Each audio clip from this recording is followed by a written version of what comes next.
In today's video, I'm going to teach you how to cancel your subscription on Pandadoc. If you've decided it's time to move on or simply want to take a break, I'll walk you through the entire process easily. Let's get started. First things first, make sure you're logged into your Pandadoc account. This is the home base where you'll be making all the necessary changes. Once you're in, direct your attention to the left sidebar of your Pandadoc dashboard.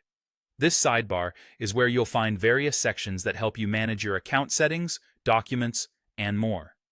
Now, find and click on the Settings option in that sidebar.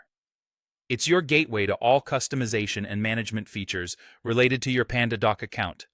Once that opens up, you'll see various tabs under the Settings menu. From these, proceed to select the Billing tab.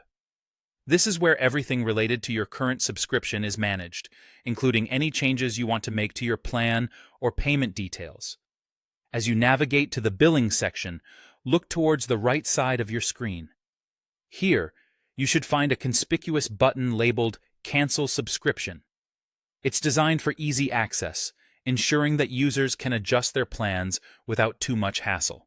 Click on this Cancel Subscription button when you're ready to proceed with the cancellation. The next part of the process involves following the on-screen prompts.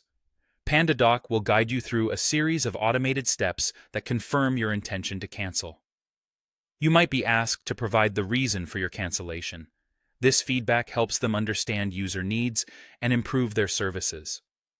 Be as honest as possible, and remember, these steps are crucial to finalizing the cancellation, so make sure you follow each prompt carefully.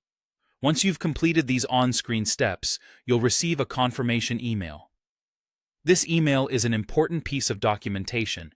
It serves as both a record of your cancellation and an assurance that everything has been processed correctly on their end.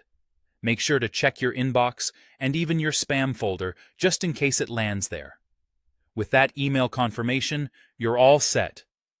Your Pandadoc subscription has been successfully canceled. It's a straightforward process, but if ever you wish to resubscribe, Pandadoc makes it just as easy to start again. Thank you for sticking with me through this tutorial. If you found this guide helpful, don't forget to like, subscribe, and hit the notification bell for more useful tips and tutorials in the future. Until next time,